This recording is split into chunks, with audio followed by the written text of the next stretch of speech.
क्या आप जानते हैं कि यूपी में बीजेपी को हारने की 5 बड़ी वजह क्या है? पहली वजह आरएसएस के खिलाफ जेपी नड्डा का बयान। आप तमाम लोग जानते हैं कि आरएसएस बीजेपी का पैतृक संगठन है। आरएसएस ने ही बीजेपी को सींच कर यहां तक पहुंचाया है और मोदी भी आरएसएस का ही प्रोडक्ट है।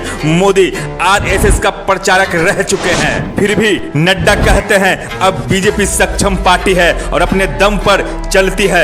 आरएसएस एक वैचारिक पार्टी है जिसको राजनीति से मतलब नहीं है।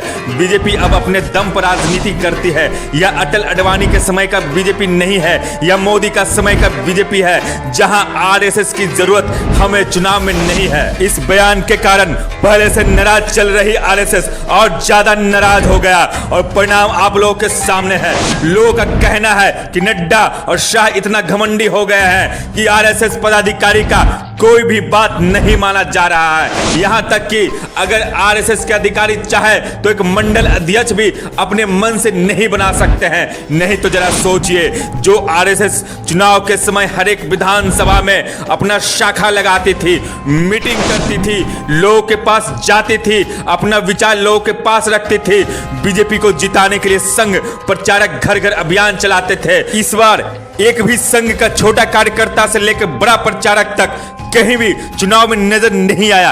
क्यों? दूसरी वजह गुजरात के बीजेपी के बड़े नेता पुरुषोत्तम पाटीदार का राजपूतों के खिलाफ अभद्र टिप्पणी करना। गुजरात से राजकोट का सांसद पुरुषोत्तम पाटीदार ने राजपूतों के खिलाफ भड़काऊ बयान दिया था और उन्होंने कहा था कि राजपूत मुगल से बेटी रोटी का संबंध रखते थे। इस बयान के कारण राजपूतों में अच्छी खासी नाराजगी देखी गई थी और लोग पुरुषोत्तम पाटीदार को टिकट नहीं देने का मांग करने लगे। लेकिन अमित शाह ने ऐसा करने से इनकार किया और पुरुषोत्तम पाटीदार को ही टिकट दी।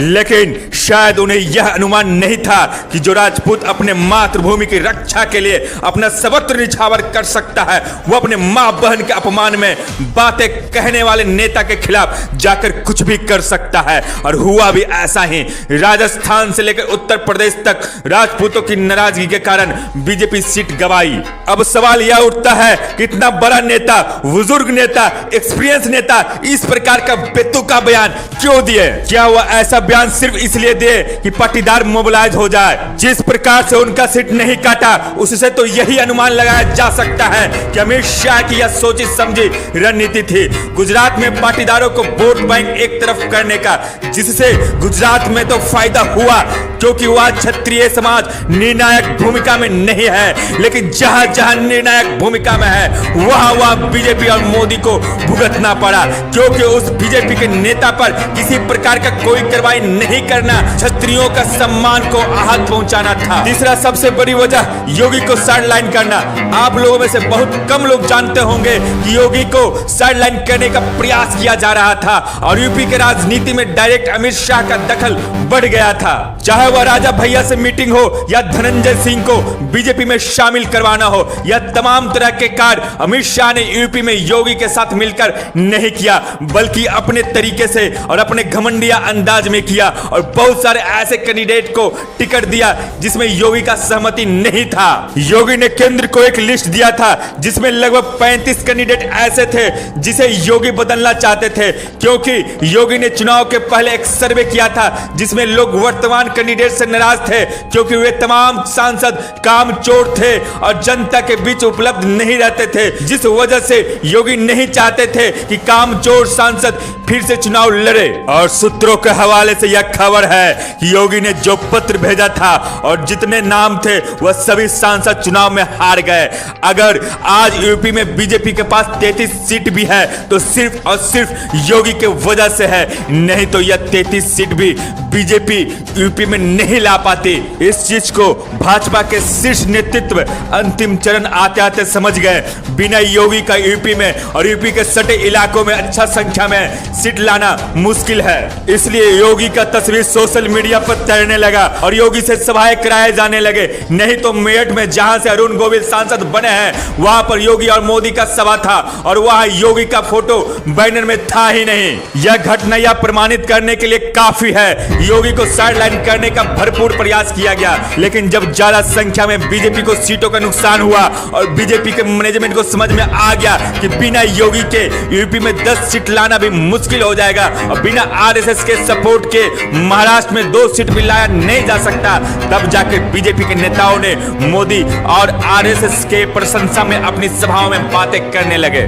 मोदी का ट्रैक रिकॉर्ड, आप सोच रहे होंगे कि इसमें मोदी का ट्रैक रिकॉर्ड से क्या मतलब है। मोदी तो जहां भी गए हैं लगातार जीतते आए हैं, लेकिन मोदी का एक ऐसा ट्रैक रिकॉर्ड है जिसे जानकर आप भी हैरान हो जाएंगे।